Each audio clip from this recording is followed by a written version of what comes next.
Добро вечер. Граѓаните порационално, разумно и повнимателно да ги користат антибиотиците, повикаа денеска здравствените власти на одбележувањето на 18 ноември, Европскиот ден за рационална употреба на антибиотици. Оваа година Македонија по 6 пат се приклучува на одбележувањето на Европскиот ден за подигнување на свеста за рационална примена на антибиотици. Со оваа информација ги започнуваме денешните урбани вести, а погледнете во продолжение што имаме да понудиме.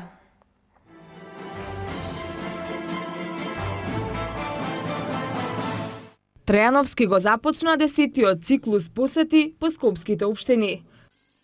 Институциите креваат раменици, сопствениците на станот Кисела вода ке завршат на улица. Продолжува обновата на фасадите во Карпош.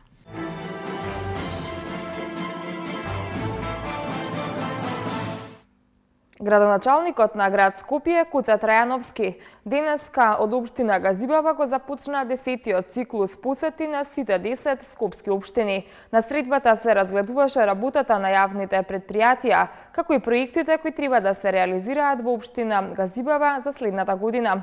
Прилог на Томислав Атанасовски. Денеска со работна средба на градоначалникот Куце Трајановски со градските јавни предпријатија во општина Газибаба и официјално започна 10-тиот циклус на посети на сите 10 скопски општини во градот Скопје. Посетите на секој од 10 општини нема повеќе да трајат 3 дена, но доколку се јави потреба, екипите на јавните комунални предпријатија на градот Скопје ќе интервенираат во нивните области, ќе спроведат акции за чистење на диви депонии, кастрање на тревата и гранките на дрвјата, миење на улици, работи на водоводните мрежи, подобрување на патната инфраструктура и слично. Овие средби се покажаа како многу корисни во изминатите 5 години и затоа градот Скопје и понатаму ќе ги практикува. Градоначалникот Куце Трајановски смета дека со овие средби ќе се зголеми квалитетот на соработка на градот Скопје со општините, а со тоа и соработката со урбаните и местните заедници во соодветните општини во градот. Навистина, од минатите средби можам да кажам само позитивни реакции од нашите местни урбани заедници, затоа што имаат можност на овие состаноци непосредно, директно да постават прашање до секој од јавните предпријатија, до градот Скопје, и веднаш да се добие одговор или ако треба да се обезбеди некој податок и подоцна да им го пренесеме. Исто така, значи на овие состаноци се разговара за тековните работи, тековните проекти кои што се во тек и се реализираат на територија на општина Газибаба, а и овој дел од годината и градот Скопје и општина Газибаба и јавните предпријатија го подготвуваат буџетот за следната година и Газибаба следната година, така да денеска ќе се искористи можноста да се поразговара за приоритетите кои што ќе бидат во општина Газибаба за следната година. Се надевам дека за следната година со заеднички ангажмани, со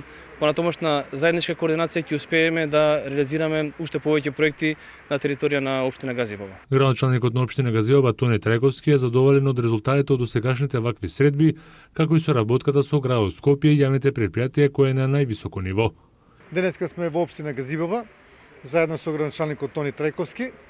На овие средби практично ќе разгледуваме работата на јавните предпријатија на градот Скопје, како и проектите кои што ќе треба да ги прави градот Скопје во општина Газиба во следната година. Ова е добра можност да ги информираме местните заедници дополнително за предлог буџетот на градот Скопје за 2014 година, со оглед на тоа што и претходно преку општината и преку местните заедници, значи имавме доволно информации за нивните потреби кои што треба во соодветните населени места. Овие средби се покажаа досега како многу корисни и затоа и продолжуваме со нив. Извршувањето на работите од страната на јавните предпријатија во соодветните општини е доведено до тоа ниво да не ни требаат таксијашки 3 дена, меѓутоа во оние општини кои што ќе се појави потреба, после овие средби кои што ќе завршат со сите општини, значи градот Скопје со јавните предпријатија е подготвен да поново, значи 3 до 5 дена биде во соодветната општина. Освен за работата на јавните предпријатија, на денешната средба се разговараше и за тековните работи и проекти на територија на општина Газибаба, како и за приоритетните проекти кои ќе се реализираат во општината за следната година во заедничка координација со градот Скопје.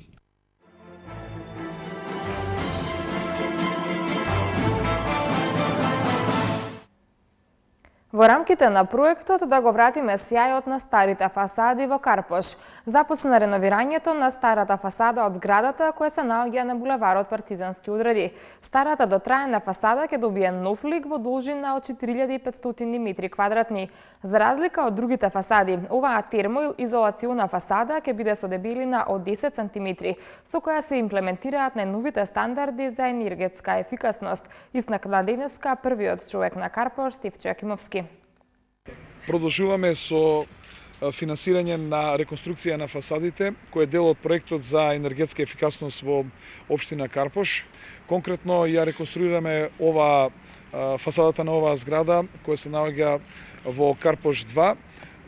Се работи за 4500 метри квадратни.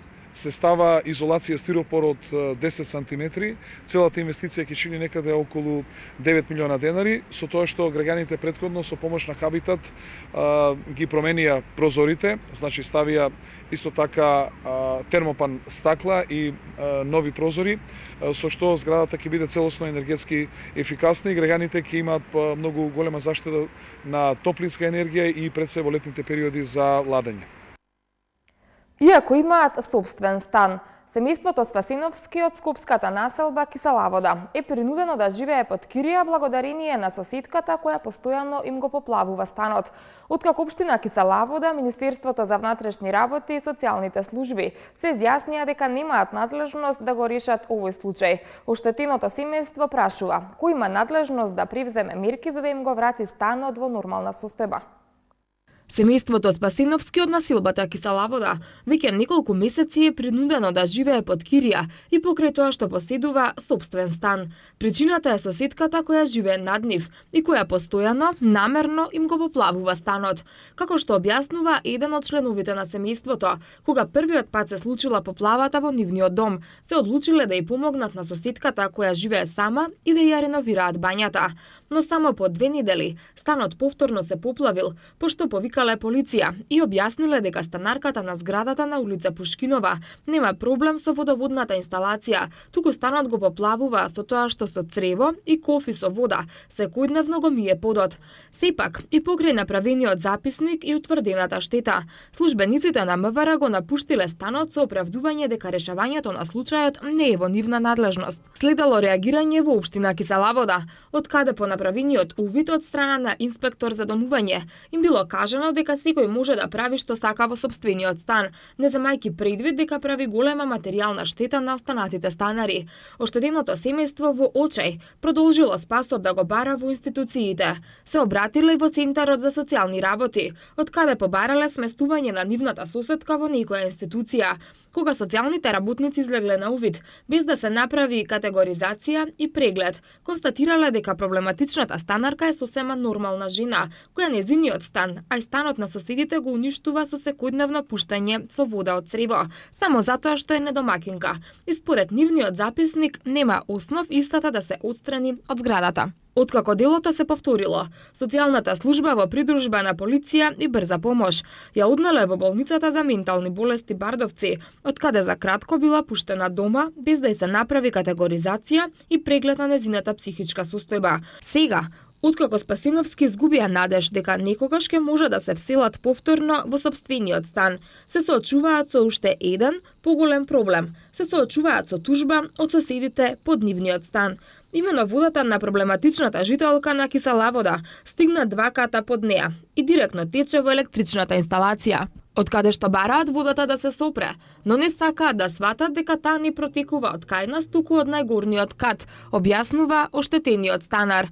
Повторно реагирале кај социјалните служби, кои им одговориле дека немаат време за овој случај, притоа додавајќи дека не можат да им помогнат. Откако општина Киселавода, МВР и социјалните служби се изјаснија дека немаат надлежност да го решат овој случај, семејството Спасиновски прашува кој има надлежност да превземе мерки за да им го врати во нормална состојба станот. Станарите кои што живеат во овој стан и кои што се принудени истиот да го напуштат затоа што условите не се доволно достојни за живење, велат дека нивната соседка која што живее над нив не е при здрав разум. И покрај тоа што Центарот за социјални работи заедно со социјалните работници излегува на терен и ги видоа работите такви какви што се. Велат дека тука нема апсолутно никаква причина на жената да се тргне од овој стан и да се одземе правото да живее во оваа станбена зграда. Исто така додаваат дека жената е при здрав разум и дека заслужува да го живее животот во овој стан во кој што таа го купила. Меѓутоа, доказите и она што го сними нашата камера потврдуваат дека некој кој што е при здрав разум навистина не би можел да загорчува живот на своите соседи, а и заедно со тоа да го поплавува континуирано станот, како незиниот, така и станот под неа.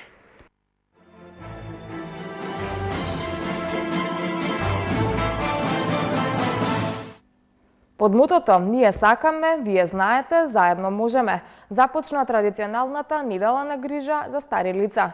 Одбележувањето на неделата за грижа за старите лица има за цел да го промовира активното старење и меѓугенерацијската солидарност, со која старите лица ќе имаат достоинствен живот, комплетно интегрирани во општеството, истакна министерот за труд и социјална политика Диме Спасов, нагласувајќи дека министерството се посветило и на други форми на подобрување на животот на старите лица, како што со отварањето на дневните центри за стари лица во Чашка, Богумила, Самоков, Бучим, Вевчани, Центар, Чаир, а во завршна фаза и дневниот центар во Газибаба.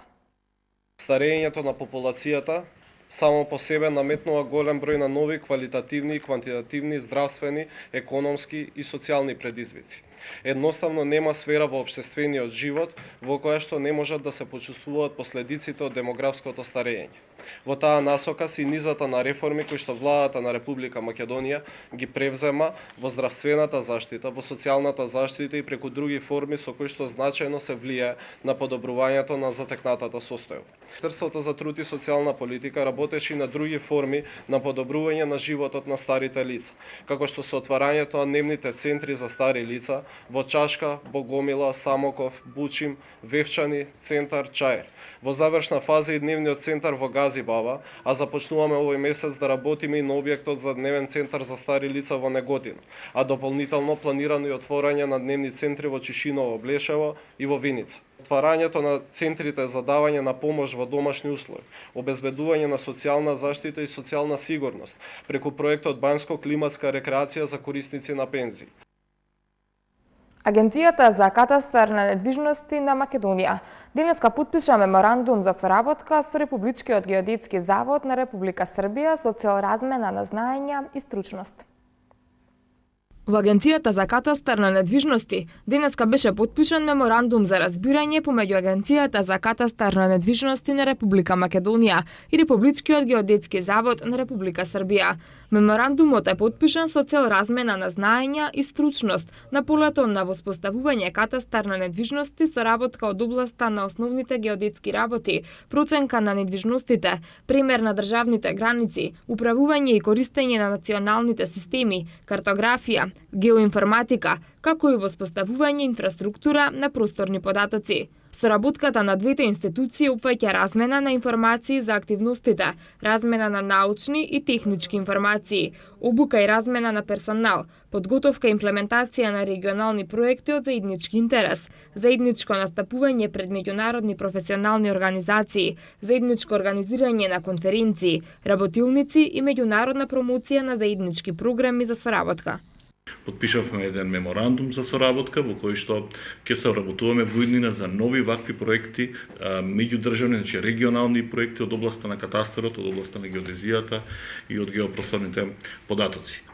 Секако тој меморандум остана и како една водилка за понатамошна соработка и оваа интензивна соработка меѓу катастрите беше препознаена и од Шведската агенција за меѓународна соработка или така наречена СИДА, така да во овој период од таму до нова година сите катастри од регионот интензивно работиме на еден проектен документ кој што се надеваме дека во иднина ќе биде поддржан од меѓународната, известно е дека ќе биде поддржан од меѓународната агенција и се работи за еден нов регионален проект кој ќе започне од 2014 и треба да трае негде до 2016 година. Општина Газибаба изминатиот викенд го одбележа со авторели 2013. Присутните на плоштадот во Газибаба можеа да погледнат олдтајмери во одлична кондиција. Покрај тоа беше промовирано и осветлувањето на пешачки премин на улицата Коце Металец во Железар.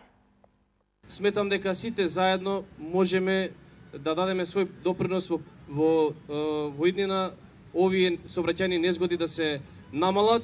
Прво, преку промоција и постојано укажување на сите учесници во сообраќајот да ги почитуваат сообраќајните правила, да возат согласно сообраќајните правила и прописи, и се надевам дека преку ова денешно представување тука, прво сите учесници надпреварувачи ќе покажат како треба да се вози, да се покаже како треба да се почитуваат сообраќајните знаци. Balkan Energy Group набави лабораторија за испитување на мерила на топлинска енергија и течности, која засега е единствена од ваков вид во Македонија, со што и граѓаните и фирмите прв пат ќе имаат можност да направат проверка на своите броила со кои се мери потрошувачката на топлинската енергија и на други течности. Најголем корисник на оваа лабораторија се очекува да бидат компаниите кои ги греат Скопјани, како Balkan Energy Group, Елем Енергетика, Топлификација Скопје Север, како и јавните комунални предпријатија. Исто така преку оваа лабораторија корисниците на нивните услуги, било да се граѓани или фирми, кои од некоја причина се сомневаат во исправноста на мерилата поставени во нивните домови и комерцијални објекти, лично ќе може да се уверат во исправноста на броилата. Информации за можностите за соработка со лабораторијата ќе може да се побараат преку имејл и телефон. Технички со опремата која е набавена, ќе може да се испитуваат механички, ултразвучни и електромагнетни водомери за ладна и топла вода, сензори за проток на вода, отпорнички термометри и термометри со течност во стакло, како и компактни и раздвоиви мерила на топлинска енергија. Новата лабораторија вредна 200.000 евра и засега единствена од овој вид во земјава. Ќе ги намали трошоците за испитување на мерилата на Balkan Energy Group и другите компании, кои досега мореа да се испитуваат и калибрираат во странски лаборатории. Тоа ќе придонесе за намалени оперативни трошоци на овие компании, додаваат од Balkan Energy Group. Тука никаде завршуваме со првиот дел од урбаните вести, а во продолжение минути за спортот. Себастијан Фетел од Формула 1 тимот на Red Bull стигна до рекордната 8 победа поред на патеката во Остин во САД. Репрезентацијата на Чешка со 3:2 во победи против Србија ја одбрани титулата во тенискиот Дейвис Куп. За овие и за останатите вести од спортот по рекламите.